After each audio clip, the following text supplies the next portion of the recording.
Hello বন্ধুরা, পঞ্চব্যঞ্জনের রান্নাঘরে আমি সুচরিতা চলে এসেছি আজকে একটা নতুন রেসিপি নিয়ে।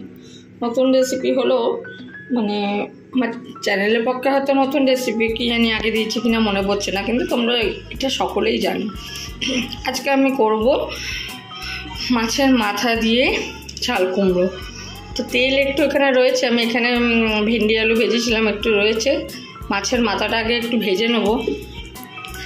আর চাকু দিয়ে কাটতে তো খুবই সমস্যা হয়, কার কার সমস্যা হয় একটু কমেন্ট করে জানিও। আমি চাকু দিয়ে একদমই কাটতে পারি না,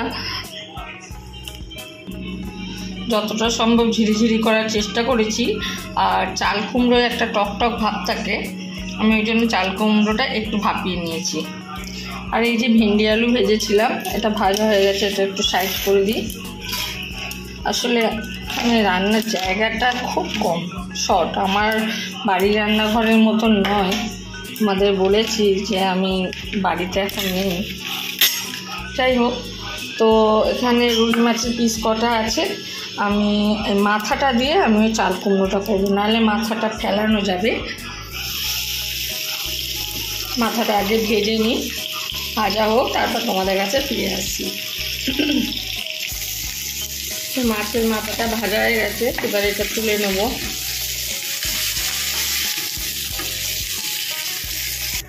ওই মাছের মাথাটা তুলে নিয়েছি, এটা আবার একটু সাইডে রাখি। এবার এর মধ্যে ফোড়ন দেব জিরে আর তেজপাতা।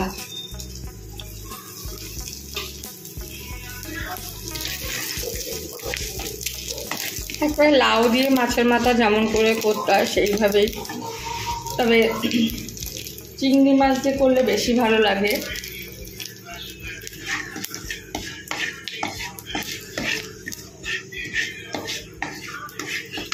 চাল কুমড়ো দিয়ে ডালের বড়া দিয়ে করলেও খুব ভালো লাগে। চাল কুমড়ো দিয়ে এমনি লাল কুমড়ো দিয়ে করলে বেশ নিরামিষ তরকারিটা খুব ভালো লাগে।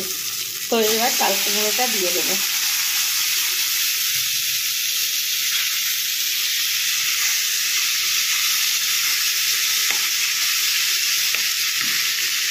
গ্যাসের ফ্লেম পুরো লো রাখতে হবে। স্বাদ অনুযায়ী নুন,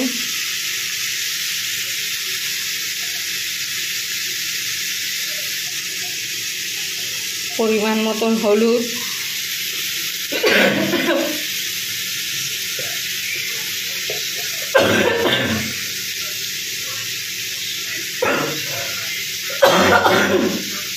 জোর কাশি হয়েছে। এবার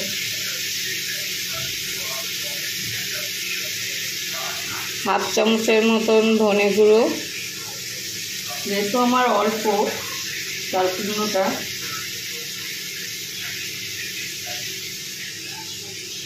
হাফ চামচের মতন জিরে গুঁড়ো। এবার একটু ভালো করে নাড়িয়ে নিই। ওহো, দেখেছো, আমি এর মধ্যে একটু মুগ ডাল দেবো করে, ঠিক আছে, কোনো ব্যাপার না, আমি এর মধ্যে একটু মুগ ডালটাও দিয়ে দিলাম।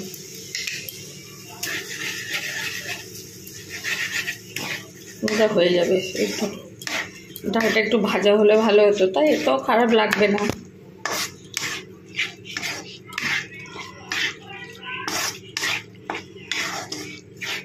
তোমরা যখন ফোড়নটা দিলাম তখন ডালটা দিয়ে দেওয়া দরকার ছিল, তা ডালটা আমার খেয়াল ছিল না, ভুলে গেছি। তো এখন দিয়ে দিলেও অসুবিধা কিছু নেই, এখানে আর জল পড়বে না।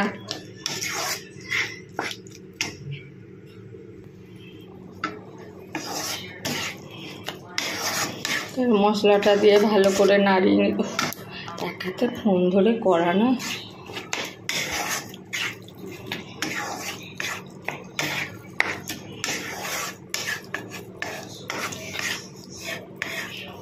একটু মেঘলা মেঘলা ওয়েদার, লাইট জ্বালিয়ে করতে হচ্ছে।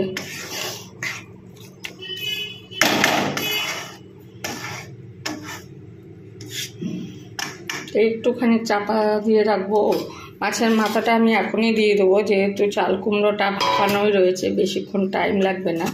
মাছের মাথাটা এখনই দিয়ে রাখলাম যাতে নরম হয়ে যায়। দিয়ে এবার একটু চাপা দিয়ে দেবো। একটু ধনে পাতা থাকলে ভালো হতো, তাহলে এটার সঙ্গে দিয়ে দিতাম। এবার মাছের মাথাটা একটু ভেঙে ভেঙে দেবো, তাহলে টেস্ট হবে।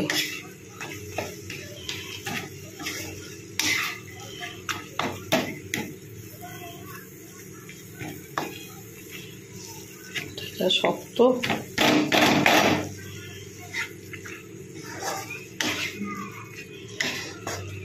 ডালটা দিলাম কেন জানো? ডালটা দেওয়ার একটাই কারণ আছে, যে অনেক সময় হয় কি, অনেকে চাল কুমড়ো বা লাউয়ের তরকারিতে একটুখানি জলে জলে হয় বলে আটা দিয়ে দেয়, বা অনেকে দেখেছি আলু কুচিয়ে দিতে, মানে আমার শাশুড়ি মাকেই দেখেছি একটুখানি আলু কুচিয়ে দিতে, সেই আলুটা ঘেটে নিত। আমার থেকে ওটা পছন্দ হয় না, ওই জন্য আমি নিরামিষই বলো বা আমিষই বলো, যাই করি না কেন, আমি একটু মুগ ডাল দিয়ে দিই।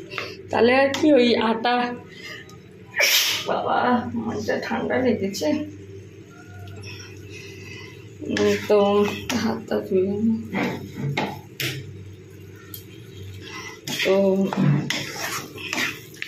এটা বলছিলাম, এই জন্য একটু মুগ ডালটা দিলে পরে কি একটু তরকারিটা একটু মাখো মাখো হয়, এটা আর একটু টানবে। নুনটা দেখে নিই,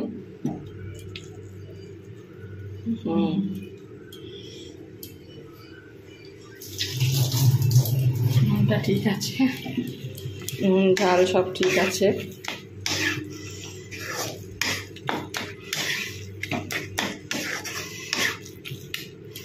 চলো আর একটু টানিয়ে নিই, তারপর টানিয়ে নিয়ে তোমাদের ঢেলে দেখাচ্ছি। দেখো এই কড়াই থেকে যখন পুরো রকম ছেড়ে ছেড়ে বেরিয়ে আসবে, তখনই মনে হবে যে রান্নাটা হয়ে গেছে। খুবই কম সময়ের মধ্যে রান্না হয়, কাটতেই যা সমস্যা। হ্যাঁ, চাল কুমড়োর দানাগুলো ফেলে দিতে হয়, অনেকে ওই দানা সমেত কুচিয়ে দিলে কি হয়, চাল কুমড়োটা টক টক লাগে। আর তাছাড়া টক আরও লাগবে না, যে আমি একটু হালকা করে ভাপিয়ে নিয়েছি নুন দিয়ে। তো আমার এটা রেডি, এবার চলো তোমাদের ঢেলে দেখাই ফাইনাল লুকটা। তো বন্ধুরা, এই যে দেখো মাছের মাথা দিয়ে চাল কুমড়োর ঘন্ট, কেমন লাগলো তোমাদের রেসিপিটা অবশ্যই জানিও। আমি খুবই সিম্পলভাবে রান্না করেছি, আরও অনেক রকমভাবেই করে, তোমরা তো দেখেছো। আমি এর মধ্যে না আটার গুঁড়ো না চালের গুঁড়ো কিছু দিয়েছি, আমি জাস্ট মুগ ডালটা একটু দিতে দেরি হয়ে গেছিলো, যদি ওই ফোড়ন দেওয়ার সময় যদি তোমরা দিয়ে দিতে পারো, আমি তাই করি, কিন্তু এরকম করে দিলেও খারাপ লাগে না। তো তোমাদের খুবই অল্প সময়ের মধ্যে একটা রেসিপি তোমাদের কাছে শেয়ার করলাম, যদি ভালো লেগে থাকে তাহলে লাইক কমেন্ট শেয়ার করতে ভুলো না। আর যে সকল বন্ধুরা এখনও পর্যন্ত আমার চ্যানেলটিকে সাবস্ক্রাইব করোনি, তারা প্লিজ আমার চ্যানেলটিকে সাবস্ক্রাইব করে পাশের বেল আইকনটা প্রেস করে দিও, অল নোটিফিকেশান করে দিও, যাতে নেক্সট ভিডিওর নোটিফিকেশানগুলো তোমাদের কাছে সহজেই পৌঁছে যেতে পারে। আর যেসব বন্ধুরা আমার সাবস্ক্রাইব বন্ধুরা আছে, তোমাদেরকে অনেক অনেক আমার ভালোবাসা জানাই।